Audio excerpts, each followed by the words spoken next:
Salam əziz şagirdlər və abituriyentlər. Bugün sizinlə qarşılıqlı sadə ədədlər, əbob əkyob mövzusunu öyrənəcəyik. Qarşılıqlı sadə ədədlər nədir? Heç bir ortaq sadə qrupu olmayan ədədlər qarşılıqlı sadə ədədlər adlanır. Məsələn, 25 və 36-nı götürək. Biz keçən dərsimizdə sadə qruplara ayırmanı öyrənmişdik. Ona görə elə həmin bölək. 25 5-ə bölünür, 5 5-ə və 1 alınır. 36 2-yə bölünür, 18, 18 2-yə 9, 9 3-ə 3 alınır, 3 də 3-ə bölünür, 1 alınır. Və görürük ki, heç bir ortaq sadə qrupu yoxdur. Ona görə bu ədədlər qarşılıqlı sadə ədədlər adlanır. Həmçinin ardıcıl ədədlər, məsələn 7 və 8, 10 və 11 bu ədədlər də qarşılıqlı sadə ədədlərdir. Daha sonra ardıcıl tək ədədlər də qarşılıqlı sadə ədədlərdir. Məsələn 11, 13, 21, 23 bunlar da qarşılıqlı sadə ədədlər adlanır və istənilən natural ədədlər bir ilə qarşılıqlı sadə ədədlərdir. Məsələn 60-la 1, 360-la 1 bunlar da qarşılıqlı sadə ədədlər adlanır. İndi isə əbob əkyob nədir? Ona baxaq. İstənilən A və B ədədinin hər ikisinin bölündüyü ən böyük natural ədəd ən böyük ortaq bölən adlanır, yəni əbob adlanır və əbob AB kimi işarə olunur. Əbob AB-ni necə tapırıq? Verilmiş ədədləri sadə qruplara ayırıb, onları qüvvət şəklində göstərib, daha sonra ortaq qrupların ən kiçik qüvvətini seçib alınmış hasili hesablayırıq. Bu nə deməkdir? Məsələn, biz götürək 24 və yenə 36-nın əbobunu tapaq. Dedik ki, verilmiş ədədlərin sadə qruplara ayırılır. 24-ü 2-yə bölürük, 12, 12 2-yə bölünür, 6, 6 2-yə bölünür, 3, 3-ə bölünür, 1. 36-nın da uyğun qayda ilə sadə qruplarını ayırırıq, 18 2-yə 9, 9 3-ə, 3-ə 1. Dedik ki, verilmiş ədədləri sadə qruplarına ayırırıq. Daha sonra onu qüvvət şəklində göstəririk. Yəni, sadə qrupları qüvvət şəklində göstəririk. 24-ü dedik ki, 3 dənə 2, yəni 2 üstü 3, vurulsun 3. 36 isə 2 üstü 2, 3 üstü 2-dir. Və ortaq qrupların ən kiçik qüvvətini seçirik. Ortaq qruplar hansı? 2 və 3. Ən kiçik qüvvətini seçirik. 2 üstü 2 ən kiçik qüvvətli 2-lərdə, 3 ən kiçik qüvvətli 3-lərdə. Ona görə biz seçirik 2 üstü 2-ni, vurulsun 3. Və alınmış hasili hesablayırıq 4 vur 3, 12. Və əbob 24 və 36-nın əbobu 12 alınmış oldu. Belə də hesablaya bilərik. Ayırırıq sadə qruplarını və ortaq qrupları seçirik. 2-dir, yenə 2-lərdir və 3-lərdir. Həqiqətən də 2 vur 2 vur 3 eləyəcək 12. Daha sonra əkyob anlayışına baxarıq. Əkyob nədir? A və B natural ədədinin hər ikisinə bölünən ən kiçik natural ədəd, ən kiçik ortaq bölünən adlanır və əkyob AB kimi işarə olunur.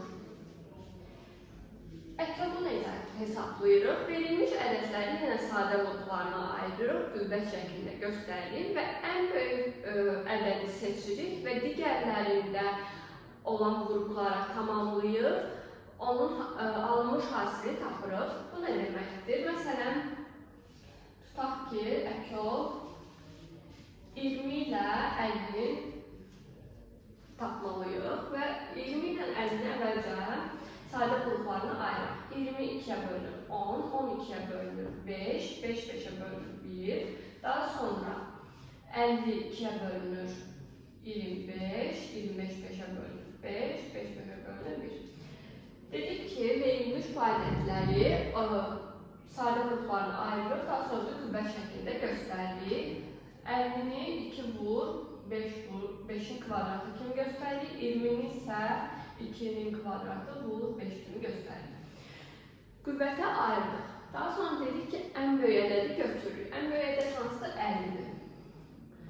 Yəni, elə birbaşa 50-ni yazaq və yaxud 2 vur 5-in kvadratı kimi də yazmaq olar. Daha sonra bunda 50-də çatışmayan qrupu seçirik, qrupa tamamlayırıq. 50-də çatışmayan qrup hansıdır? 5 zaten 5'in kvadratı tərkibində var. Amma burada 2'dir, burada 2'nin kvadratı. Demək ki, 1, 2'miz çatışmır. Ona görə 50'ni vururuq 2'yə və alınmış bu hasili hesablayırıq. Cavab 100 və demək ki, əkyob 20, yəni 20 ilə 50'nin əkyobu 100 eləmiş olur. İndi isə 3 ədədin əbob və əkyobun alınmasına baxaq.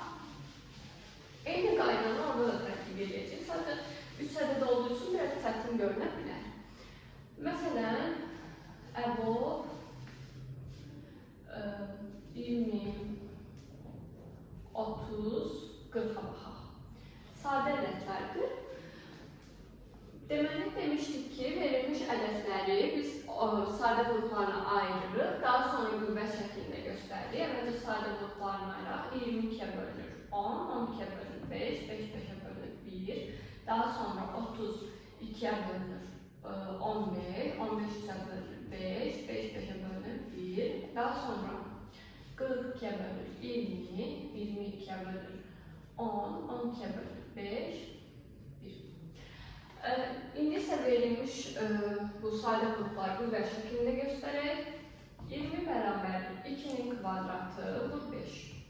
Daha sonra 30 bərabərdir 2 vur 3 vur 5. Daha sonra 40 bərabərdir 2'nin kubu vurulsun 5.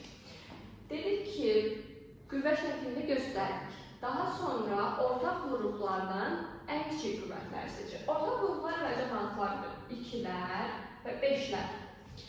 Burada ən kiçik qüvvətləri seçir. 2'lərdə ən kiçik qüvvət elə 2'nin özüdür. 5'lərdə ən kiçik qüvvət elə 5'dir. Hamısı da 5'dir, yəni yüksək qüvvət yoxdur.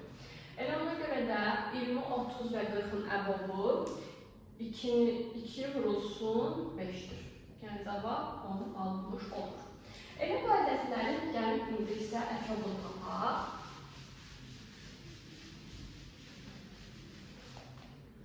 Əkyob 20, 30, 40. 20'ni sadə qruplarına yenə tez-tez ayıraq. 30'un sadə qrupları 2, 15, 3, 5, 1. 40'ın sadə qrupları 2, 2, 10, 2, 5. Aha. Dedik yenə sadə qruplarını ayırırıq və qüvvət şəklində göstərdik. 22'nin kvadratı vur 5, 30, 2 vur 3 vur 5 və 40 isə 2'nin kubu və 5. Və bu qüvvətlərdən əvvəlcə ən böyüyünü seçirik. Ən böyük ədədimiz 40'dır. 40'da çatışmayan qrupları tamamlayacağıq. 40'da çatışmayan qruplar hansıdır? 2 var tərkibində, 2'nin kvadratı da tərkibində var, 5'lər də var, bir dənə 3 çatışmır 40'da. Ona görə 43'ə vururuq, cavabımız 120 alınır. Və daha sonra biz əbob və əkoba aid bəzi düsturlara öyrənək. Məsələn, A ədədi B-yə tam bölünərsə, bunun əbob və əkobu nəyə bərabər olacaq? Əbobu B-yə bərabər olur. Əbob AB bərabər olur B-yə. Əkob AB isə bərabər olacaq A-yə. Niyə? Məsələn, 9 və 3 ədədlərini götürək. 9'umuz A-dır, 3'ümüz də B-dir. Dedik ki, A ədədi B-yə tam bölünürsə, həqiqətən 9 isə tam bölünür. Əbobumuz niyə B-ni, yəni 3'ü götürəcəyik? Çünki məsələn, 9'u gəlin qruplarla ayıraq, sadə qruplarla. 9 3'ə bölünür 3, 3'ə bölünür 1. 3 də ilə 3'ə bölünür 1.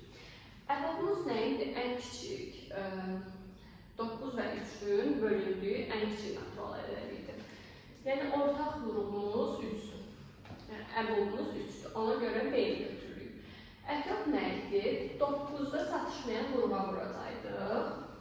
Elə bir ən böyük qüvvətləri seçəcəyik, ən böyük ədədi seçəcəyik və onda çatışmayan qrupa vurub həmən hasili hesablayacaqdıq. Bu da bizim əkobumuz olacaqdır. Burada çatışmayan qrup yoxdur. Elə 9'un özünü götürürük. Əkobumuz da ona görə alt olmuş olacaq, yəni 9 olmuş olacaq. Daha sonra isə qarşılıqlı sadə ədədlərin əbobu 1-ə bərabər olacaq. Əkobu isə onların hasilinə bərabər olacaq. düsturu var. Bunu məsələlərdə istifadə edəcəyik. Toplu məsələlərdə A kök adda A vur B bölünsün S. Əkobun isə belə bir düsturu var. Kök adda A vur B vurulsun S. Burada S nədir? Verilmiş ədədin ortaq olmayan qruplarının hasilidir. S. Daha sonraki düsturlarımız nədir? Əbob AB vurulsun əkob AB. Bu ilə verilmiş ədədlərin hasilinə bərabər olacaq. Əkob AB-nin əbob AB-yə nisbəti isə yenə ortaq olmayan qrupların hasilinə bərabər olacaq. Bu düsturları əzbərləməyiniz yaxşıdır. Topluluğunu işləyərkən sizə çox yardımcı olacaq. Bugünkü dərsimiz bu qədər. Növbəti videolarda görüşmək ümidi ilə yeni videolardan xəbərdar olmaq üçün videonu bəyənib, kanala abunə olmağı və aşağıdakı nömrə ilə əlaqə saxlamağı unutmayın. Sağ olun, görüşənədək.